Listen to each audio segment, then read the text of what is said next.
net Vader nie, maar U is ook ons Vader. Ons is gebore deur die Gees.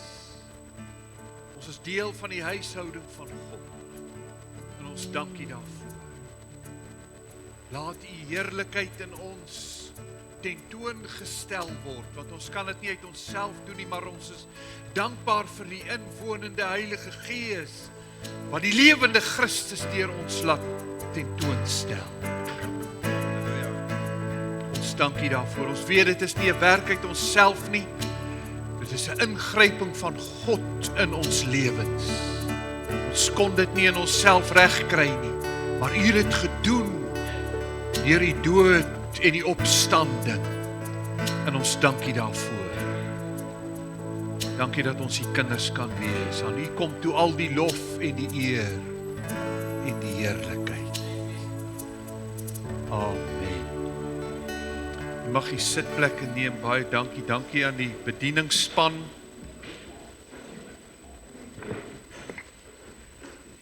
Dis weer 'n voorreg om U woord te bedien. Ek het gisterand uitgewerk, is my 56ste jaar wat ek preek. Ek het begin toe ek 15 jaar oud was, by 'n jeugbyeenkoms en nog nie gestop nie. So, ja, vra my vrou, sy hoor elke dag 'n paar preke. Dit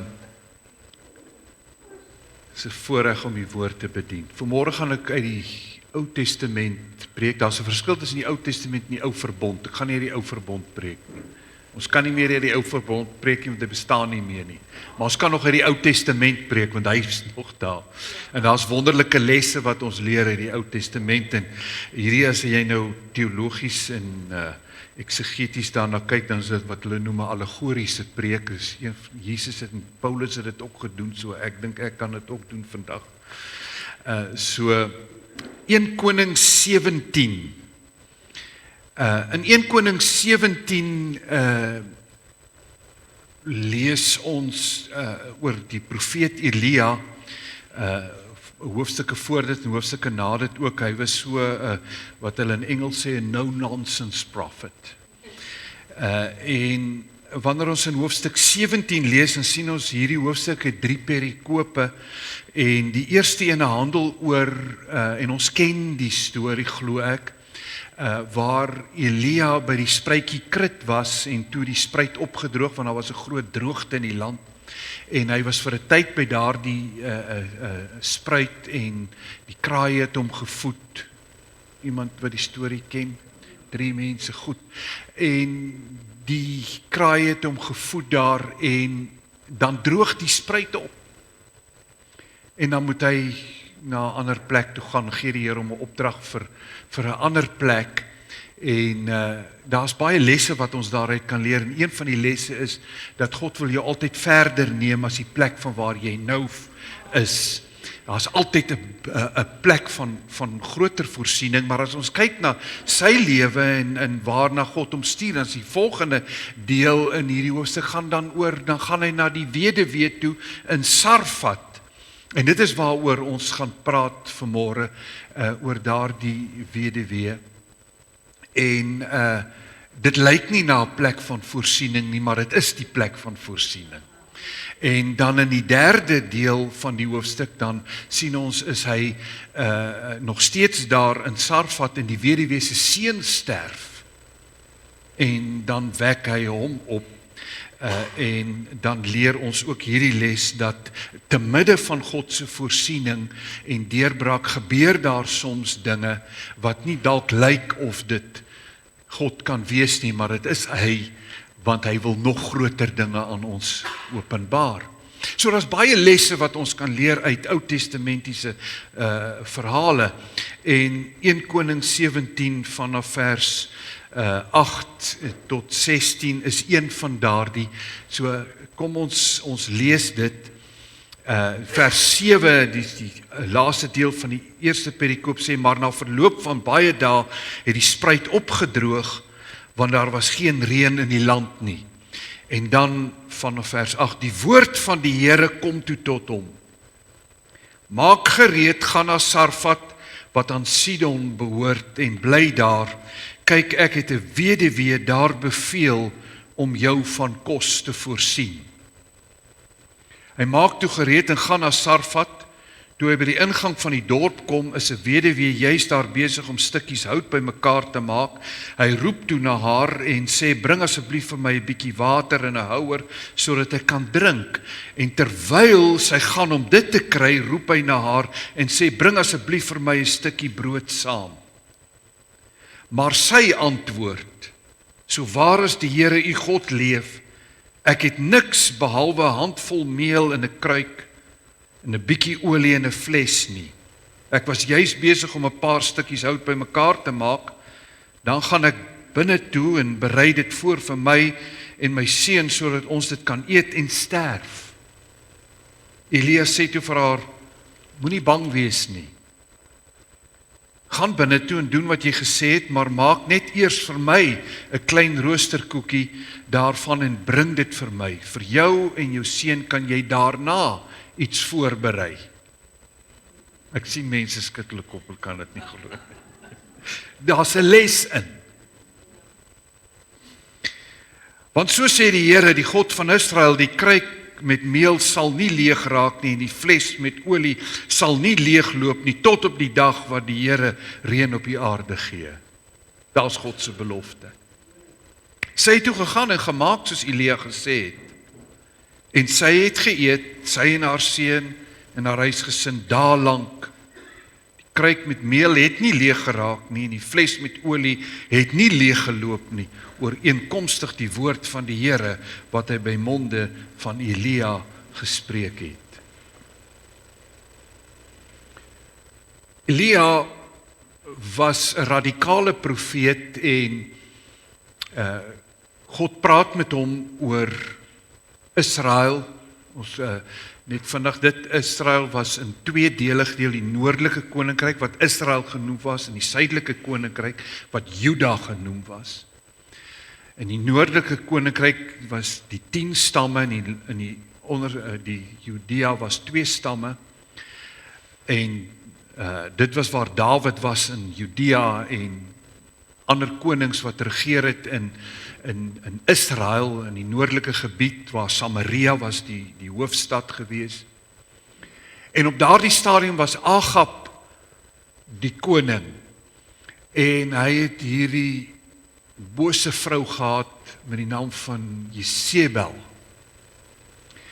En hulle het afgodediens ingevoer en die volk het afgodedienaars geword.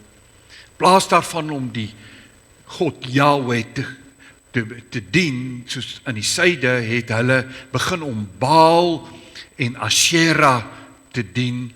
En dit is gode wat saam met Jezebel gekom het uit Sidon, waar haar pa 'n priesterkoning was. En sy het daardie gode gebring toe Agab met haar getrou het en sy het die volk bekend gestel aan hierdie dooie gode wat hulle nou aanbid het. En God sê, ek gaan julle straf vir dit wat julle doen.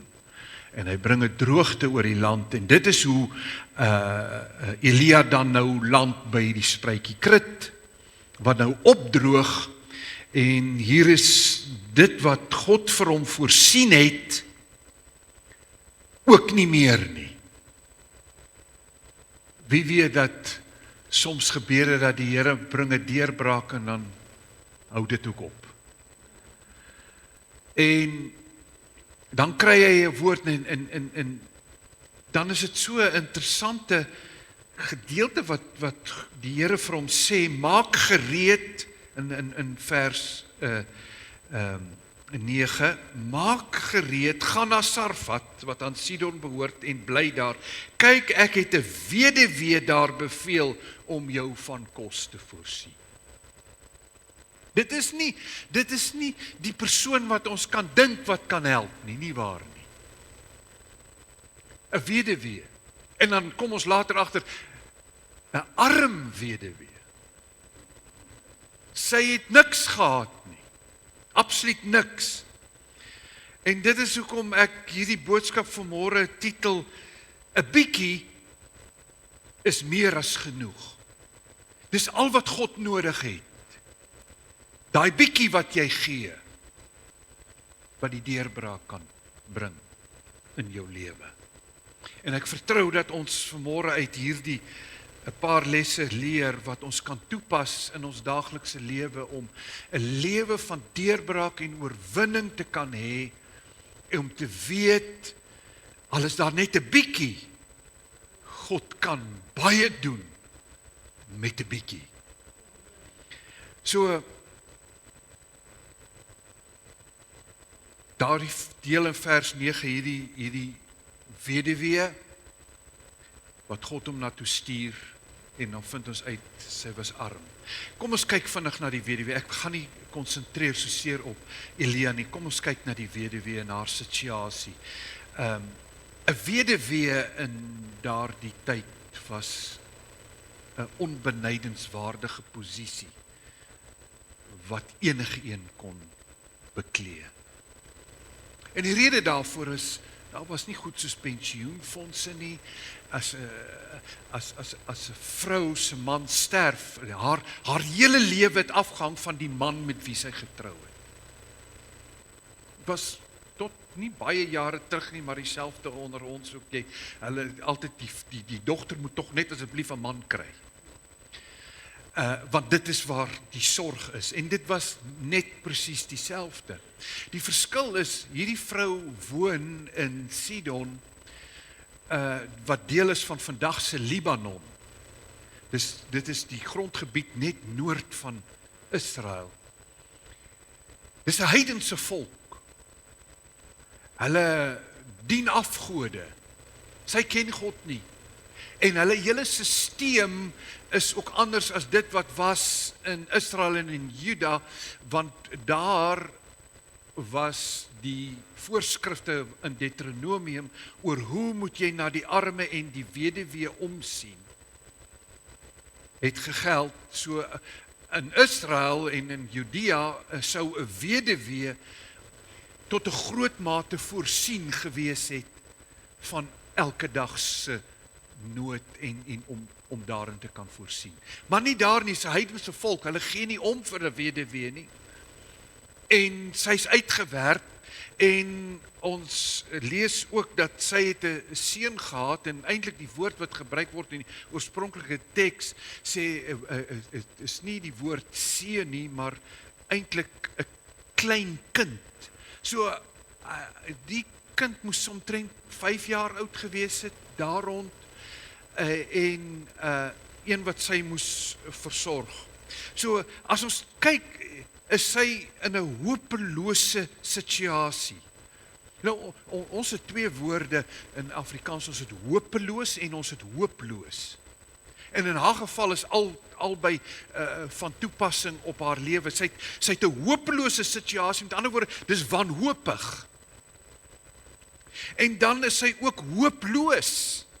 Sy sien nie 'n uitweg vir môre en oormôre nie. Moontlik is jy daar vandag. Jy kyk en sien, ek weet nie hoe gaan ons dit maak nie. En nie net in die fisiese nie, dit kan enigiets wees, dit kan 'n finansiële probleem wees, 'n geestelike probleem, probleem in jou gesondheid, emosionele probleem. Hoe gaan ons dit maak? En hierdie weduwee is in hierdie situasie, sy's behoeftig, sy's in 'n hopelose en 'n hooplose situasie. Sy het hierdie seun wat sy moet versorg. Sy was totaal verlore. Dan kom die profeet by haar en hier is haar probleem. Nou, die Here sê vir Elia, ek het 'n weduwee opdrag gegee om vir jou te sorg. Sy is in 'n heidenland, God praat met haar, en skynbaar as ons nou ons perikoop lees, dan sy was voorbereid, hier kom iemand na wie sy moet omsien. Dan daag hy op En sy het heel waarskynlik nou geweet, want sy spreek omdat sy sê, so waar as die Here u God lewe, hoe het sy dit geweet? So sy was voorbereid op die ergste. Ons ken dit ook. Jy weet, dat jy weet, dit wat voor lê, dit gaan nie so blink wees nie. En Elia kom by haar, en dan vra hy vir haar water. Nou dit kan sy dalk nog bybring, want dit gaan trek sy uit 'n put uit. Dis nie die probleem nie, maar wanneer hy verder gaan in vers 12, en hy sê, en hy roep na haar in vers 11, en hy sê vir haar, bring asseblief vir my 'n stukkie brood saam. Dan kom sy in vers 12, en sy gee vir hom haar situasie. Hier's haar situasie is, so waar as die Here u God lewe. Hoeveel keer het ons dit dalk al gesê? So waar as die Here leef, ek weet nie. Ken jy daardie plek? So waar as die Here leef, jy weet hy leef, maar jy weet nie of jy gaan bly leef. Gaan jy dit maak? Sy sê, so waar as die Here u God leef, ek het niks behalwe 'n handvol meel. Nou, dis 'n vrou se hand. Dis nie so groot nie. Dis so 'n bietjie meel sê. Net daai bietjie. Dis nie eens genoeg vir haar en haar seun nie. Sy sê, en in die kruik, klein bietjie olie. Meel in die kruik, klein bietjie olie in die fles. En dan skilder sy vir hom hierdie hopelose situasie van, ek is juis nou hier buite om 'n paar stukkies hout op te tel, om vuur te maak, sodat ek hierdie bietjie meel en hierdie bietjie olie ietsie kan maak, en dit sal ons laaste ete wees, want na dit gaan ons sterf. Kom ek sê vir jou, jy kan nog baie lank leef na jou laaste ete. Nog minstens 40 dae plus kan jy sonder kos bly. Maar vir haar was dit die einde van 'n pad. Die einde van lig, die einde van die lewe, die einde van alles. En ek is seker daarvan, hier is mense hier wat kan identifiseer daarmee, dat jy al was op 'n plek, en moontlik vandag is op 'n plek, of soos jy voor jou kyk, op pad is na 'n plek, waar dit die einde is. Dit is wat jy sien, dit is die prentjie wat jy vir jouself skilder, en dit is wat sy geskilder het, dit is die prentjie. Moedeloos, verlate, 'n absolute uitroep van hooploosheid. Dis al wat ek het. 'n Donker prentjie. Maar sy het 'n plan. 'n Plan is nie baie lewensvatbaar nie, maar sy het 'n plan. Ons gaan hierdie bietjie maak, dan gaan ons dit eet, en dan gaan ons wag op die dood. Nou, vir haar om dit deur te gaan, en ek wil hê ons moet ons net vir 'n oomblik inleef in haar situasie, en die maas hierso sal weet, vir haar om te sê, ek gaan vir 'n tyd sonder kos bly, sal 'n ma doen, en sy sal dit hanteer, maar sy het hierdie seentjie saam met haar, wat nie verstaan, hoekom is daar niks nie. So ons kan verstaan die uitroep van hopeloosheid in haar gesprek met Elia. En al het sy hierdie plan, weet sy, dis nie volhoubaar nie. Dit gaan help vir nou, maar as hy vanaand weer sê, mamma, ek is honger, en sy weet, daar is niks nie. En die profeet van God sê vir haar, bring eers vir my Sy kan nie dit noodwendig by mekaar trek. Ons self sou moontlik dit ook nie verstaan het nie. Sy's vasgevang in desperaatheid, geen uitweg nie. Niks nie. Moontlik kan jy jouself identifiseer met waar sy is en was in daardie situasie. Moontlik het jy 'n siekte toestand wat jy weet, ek weet nie meer nie. Moontlik is daar 'n verkrummelde huwelik, dat jy sê, ek weet nie hoe verder kan ons aangaan nie. Moontlik is daar finansiële krisis, waar jy sê, ek kan nie weet hoe gaan ons môre maak nie.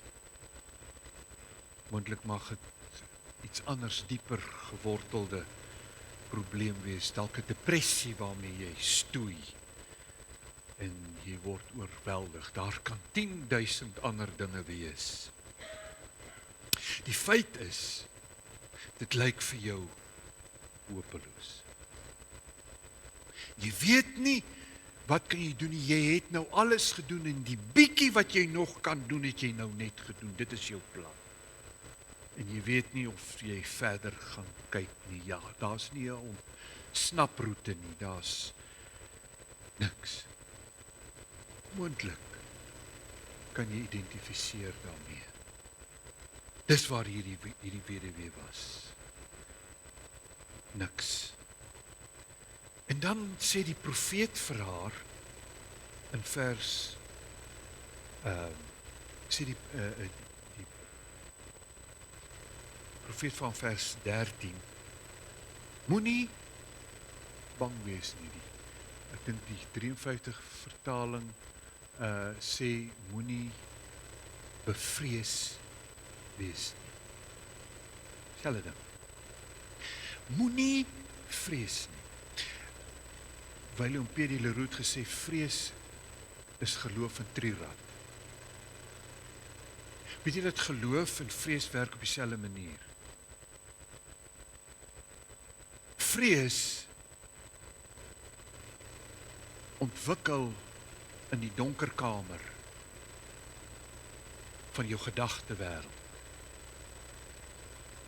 Geloof ontwikkel in die lig van jou hart. Geloof en vrees werk op dieselfde manier.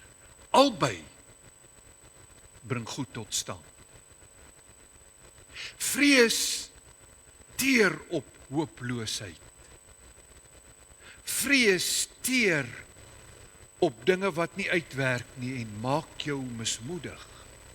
Geloof daarteenoor sê vir jou, alles is moontlik want God is saam met my. En wat hy vir haar eintlik sê, wanneer hy vir haar sê, moenie bevrees wees nie, sê hy vir haar, glo net. En dan gee hy haar 'n oplossing teenoor dit wat in die menslike verstand aangaan, want sy het gesê, hier's die laaste wat ons gaan gebruik, dis die laaste wat ons het, dit is die laaste wat ons gaan voorberei, dit is wat ons het, en hiermee kan ons gaan. Die teenoorgestelde is, geloof, en ons het dit vanoggend ook gehoor met die offergawe, geloof neem aksie vorentoe met dit wat ek het. En wat die profeet vir haar eintlik sê is, saai jou laaste bietjie, want dit gaan vir jou oes bring. En dit het, want wanneer ons die res van die gedeelte lees, dan sien ons dat sy het vir die volgende 3 jaar wat daar droogte was, het sy nie net vir haar en haar seun gesorg nie, maar ook vir die profeet. En waar jy daar die laaste bietjie laat gaan en gee, want God kan daarmee iets doen.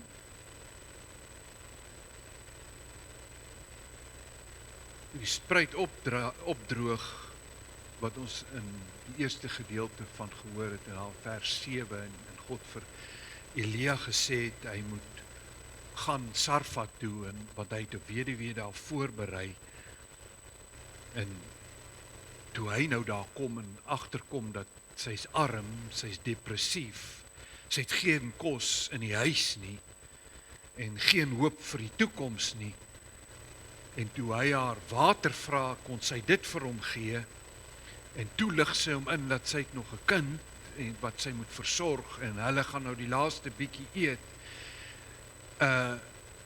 En die profeet hierdie hoor, sal 'n mens onmiddellik dink, hy kon vir God sê, het jy nie 'n ander een gehad om my na toe te stuur nie? Is dit die beste ene wat u kon uitkies?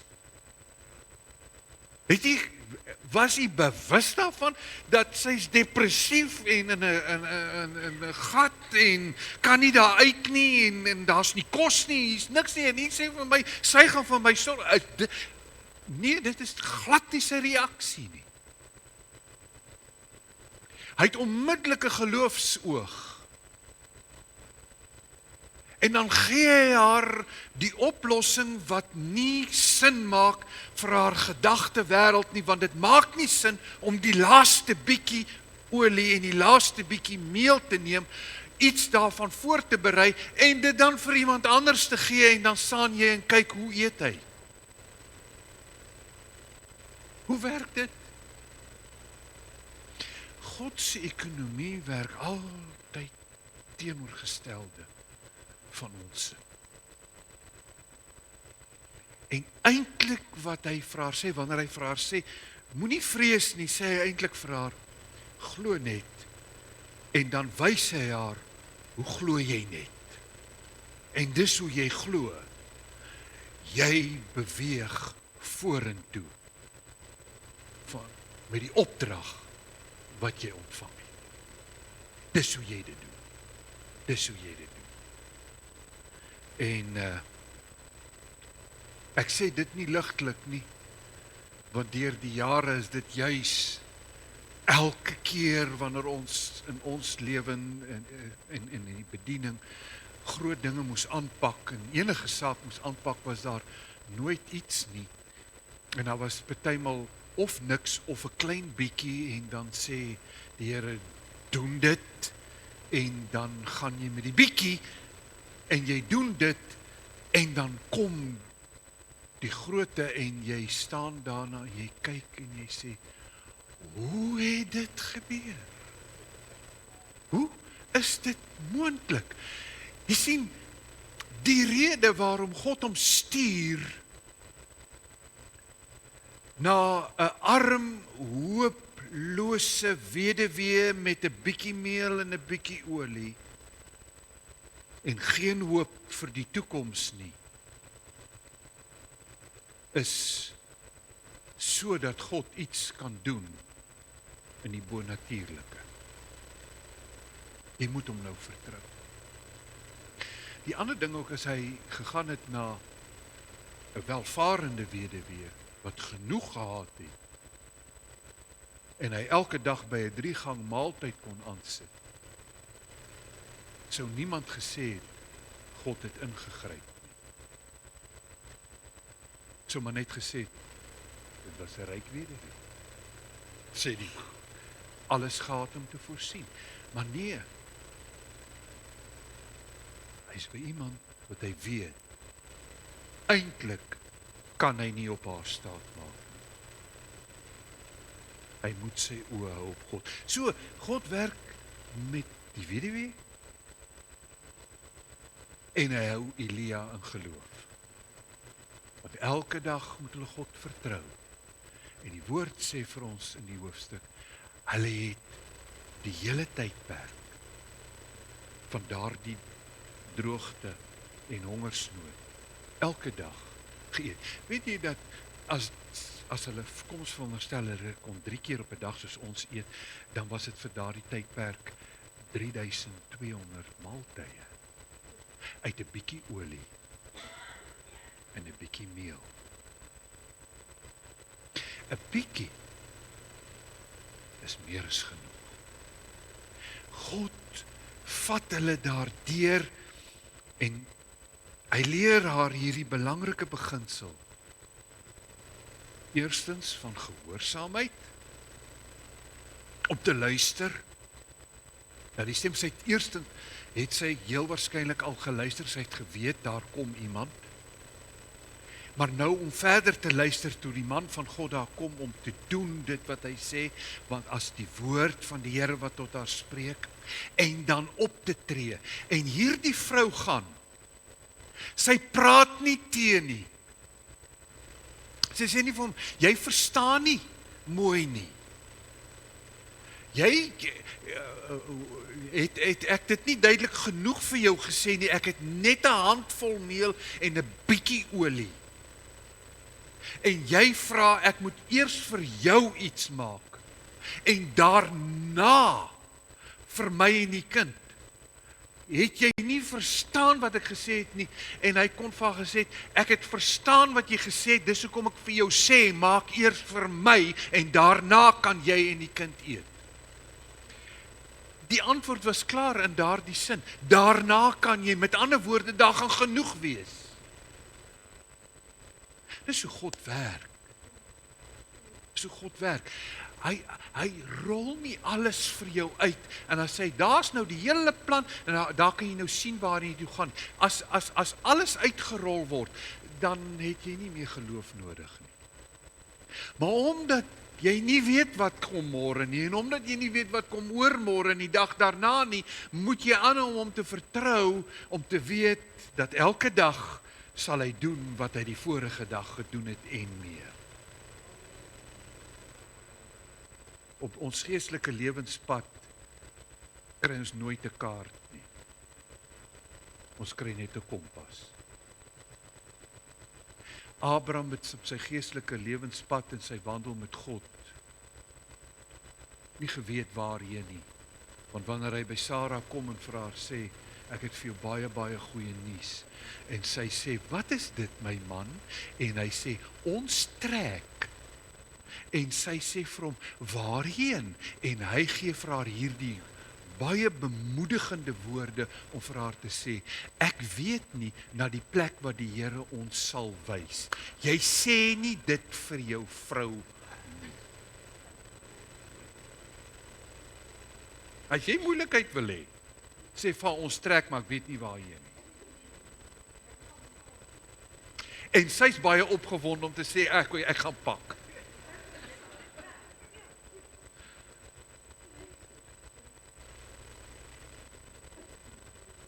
Wanneer ons met God werk,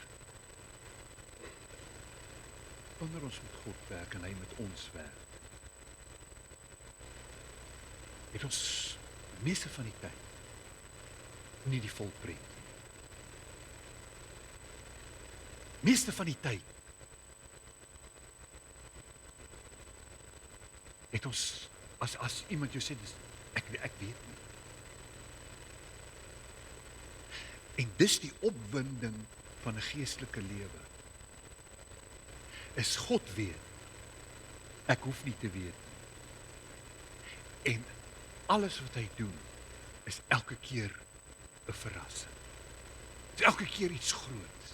Is elke keer iets opwindends. Dit is wat die geloofslewe 'n opwindende lewe maak. En wanneer hy vir haar sê, maak eers vir my, leer hy haar 'n baie, baie belangrike les.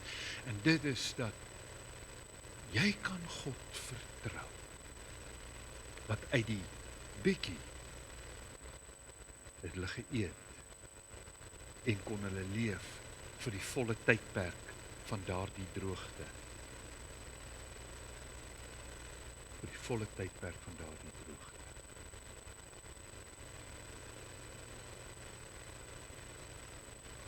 Ek wil vir jou dit vra. Waar is jy vandag in jou wandel met God? Wag jy vir omstandighede om nou eers reg te trek en reg te wees en sê, jy gaan baie lank wag. Ek dink aan ons eie bediening in ons lewe waar ons, ek onthou op die een stadium waar ons het ons regtig gevoel, ons het ook die uitnodiging gehad en ons het 'n lang ruk daaroor gepraat en toe het ons 'n uitnodiging gekry om deel te wees van 'n TV-uitsending. En ons het vreeslik baie goed nodig gehad om dit te doen. Daardie tyd, dit was voor TBN nog op die lug was in Suid-Afrika, was daar op 'n Vrydag aand het Tuks se TV-kanaal het 'n uitsending het hulle tyd beskikbaar gestel vir mense om sekere uitsendings te doen en op daardie stadium was daar twee persone wat uitgesaai het. Dit was Kobus van Rensburg het uitgesaai en Ron Kushmol en Joanna het uitgesaai en Ron kom by ons en hy sê ek dink julle moet ook uitsaai en ons het reeds begin praat daaroor hoe kan ons uitsaai op TV en ons sê nee, dis reg en so gaan ek en Ina, my vrou en twee van ons mense, ons gaan vir 'n naweek en ons gaan sonder af en ons wil kyk na hoe lyk ons situasie, hoe lyk ons finansiële situasie en goed en ons het deur 110 goed gewerk en ek onthou op een stadium, hulle sit daar by die tafel en ek gaan lê so op die bank en ek ewe skielik sê ek vir hulle, hoeveel geld het ons in die bank om die ding te begin? En Ina sê vir my, in ons AEW sparing, dit was ons bedieningstrust spaarrekening, sy sê, ons het R70. Ek sê, dis hy, is genoeg. Dis genoeg, is al wat ons nodig het. Ek sê, pak op, kom, ons gaan terug. Ons gaan nou terug huis toe. Hulle sê, ons het nie klaar, ek sê, ons klag praat. Ons gaan terug. Ons is terug en daarna het ek 'n span gevat om na Kobus van Rensburg toe te gaan te kyk hoe doen hulle dit. Hulle is op dieselfde uitsending en ons kyk na die goed en na al die gepraatery sê ek vir hom, Kobus, hoeveel dink jy gaan ek nodig hê om hierdie ding dan nou van die grond af te kry? Hy sê vir my, jong, jou beligting, jou kameras, jou goed, hy sê jong, rofweg as ek vinnig jy kan wegkom met R1 miljoen. Ek sê fantasties. Ons klim in die kar nou ruim terug. Nou een van die ouens wat ek saamgevat het was 'n regisseur hy het afgetree by die SAIK TV. Hulle is in die gemeente. En so ver ons ry van Stilfontein af Rustenburg toe vertel hy vir my hoe gaan dit nie werk nie.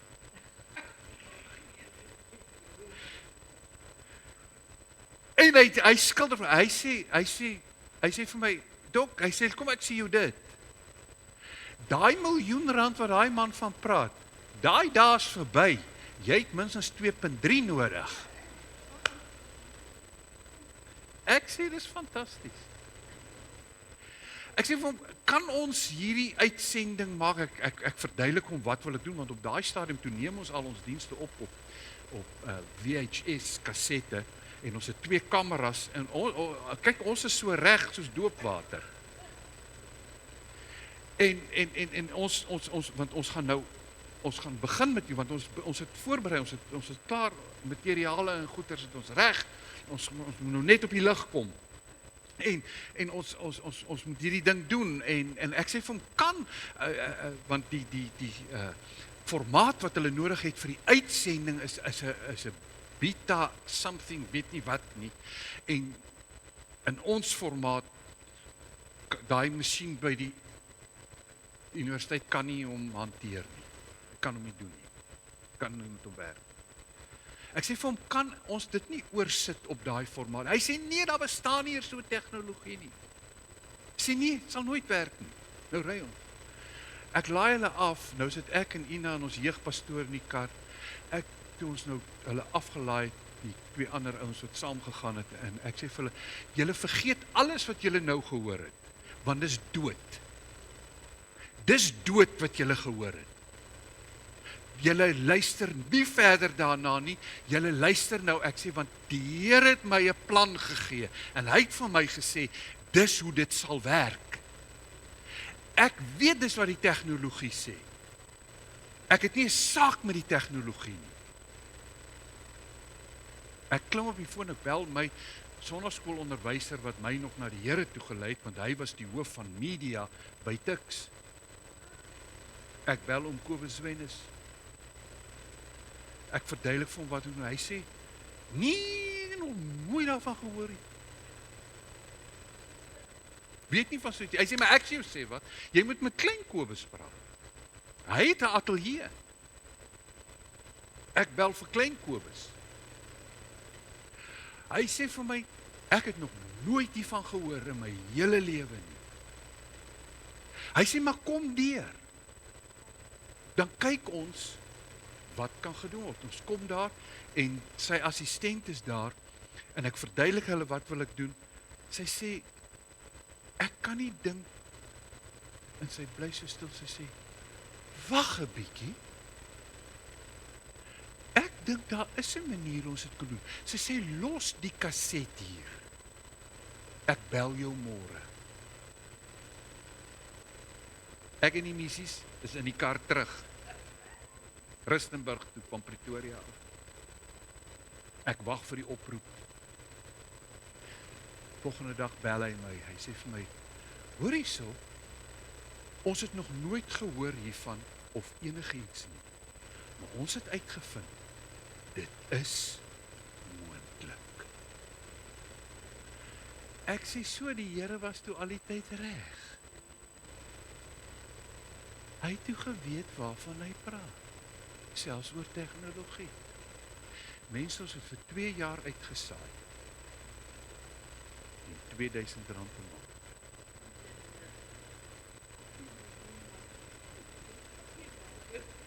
Ek kry 'n oproep van Kobus, hy is nou al oorlede, Kobus.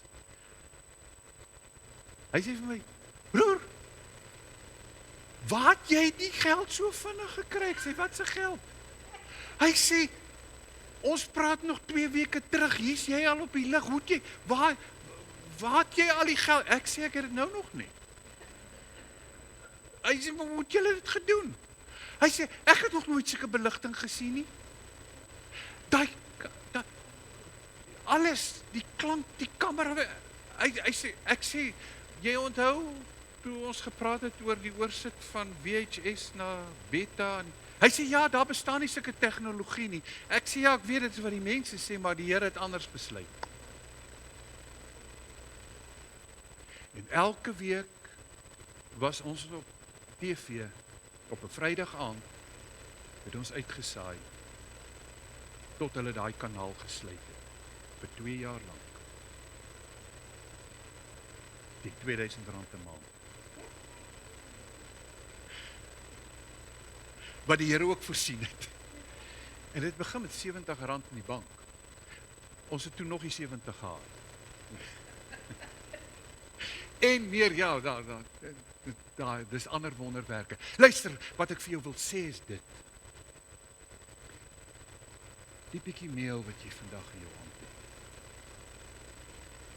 Die bietjie olie.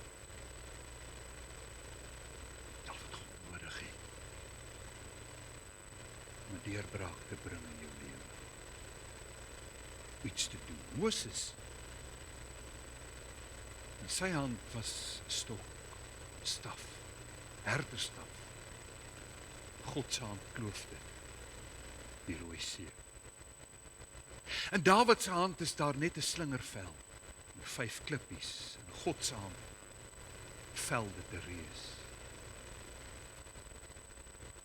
In die weduwee se kruik is daar net 'n handvol meel, 'n bietjie olie, en 'n fles. God se hand, voorsiening vir 3200 etes. Wanneer die seentjie by Jesus kom, het hy net 2 visse en 5 broodjies. Dis sy kos. Hy gee dit. God vermeerder dit. Waarvoor vertrou jy die Here? Kom ons sluit af.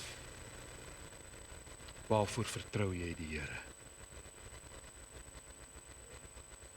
Dit wat jy het, mag 'n bietjie wees. Maar dis meer as genoeg vir God om mee te werk. Dis dalk net 'n bietjie. Klein bietjie. Maar hy kan vir jou dit laat vermeerder en jou deur te dra tot daar waar jy moet kom. Het ons musiek?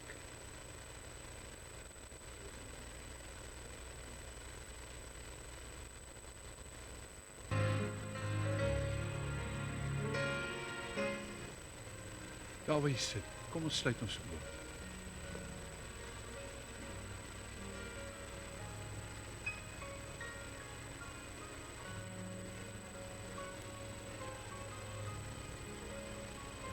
Hierdie is nie 'n diep teologiese redenasie nie.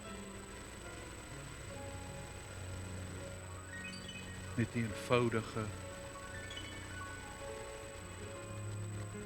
Here, hier is ek. Ek hoef niks uit te werk nie. Ek hoef nie iets teologies te probeer verduidelik nie. Dis net, Here, hier is ek. Dis wat ek het. Maar ek vertrou U vir daardie deurbraak. Ek wil jou nie enige manier ontbloot of iets nie, maar ek wil tog vra dat jy 'n geloofstap neem, net opstaan. As jy in hierdie oggend sê, ek wil net vir die Here sê, ek glo. Want ons wil saam met jou net bid. Daar waar jy staan, vir daardie ding wat jy God voor vertrou. Daardie saak wat jy graag vra dat hy vir jou die deurbraak sal bring.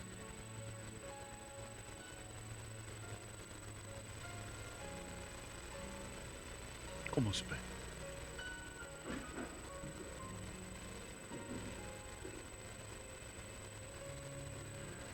Vader, ons staan voor U, nie omdat ons hopeloos is nie. Nie omdat ons geen hoop het nie. Ons staan juis voor U om te sê, Here, hier is my bietjie meel, hier is my bietjie olie. Ek wag net op U opdrag. Ek gaan beweeg in geloof. En Here, hier is die eerste stap van geloof om op te staan en te sê, ek gaan doen wat U in my hart sit. Dit wat U vir my sê, ek gaan vorentoe beweeg met 'n vaste vertroue op U. Dat U dit gaan doen. Here, ons kyk en ons sien soms die omstandighede rondom ons en die dinge wat ons wil aftrek en die dinge wat ons heen en weer wil slinger in die lewe en ons weier om ons oë daarop te plaas. Ons hou ons oë op U en ons selfs dit wat U in die onmoontlike van ons verwag en die opdrag wat U aan ons gee, wil ons doen omdat U vir ons sê om dit te doen, want ons weet in U hande verander die bietjie na oorvloed. Ons ontvang dit in geloof. Here, ons sal nie bevrees wees nie, maar ons sal vas staan in die geloof en ons sal optree in die wyse wat U vir ons gee om te doen. Dankie dat U ons kan vertrou. Dankie dat U ons sal vertrou dat ons sal doen dit wat U sê, sodat ons die regte uitkoms sal kan hê. Dankie dat U ons daarin help. Ek wil bid, Here, vir elkeen wat hier staan in hierdie dag, dat U Uself op 'n bonatuurlike wyse aan hulle sal openbaar, dat U aan hulle presies sal wys hoe, wat en waar en wanneer. en dat U naam daardeur verheerlik sal word. Want Here, ons weet dat uit onsself kan ons niks doen nie, en ons weet, Here, dat ons moontlik is hier mense wie se situasie so negatief is, dat hulle weet, dit is nie hulle wat dit kon doen nie, dis net die Here. Ek wil vra dat U Uself aan hulle sal openbaar in die deurbrake wat sal kom in hulle lewe, en ek dank U daarvoor. Ek dank U daarvoor. Laat U naam verheerlik word deur dit wat U gaan doen. En ons dank U daarvoor in Jesus naam. Amen. Kan jy sitplek neem? Stoor hier nog. Mag die Here met jou wees, gaan in die vrede van die Here, laat sy guns oor jou skyn, en laat hierdie week 'n week wees waarin jy die verwagting het dat God iets bonatuurliks in jou lewe gaan doen. Amen. Wie ontvang dit? Prys die Here.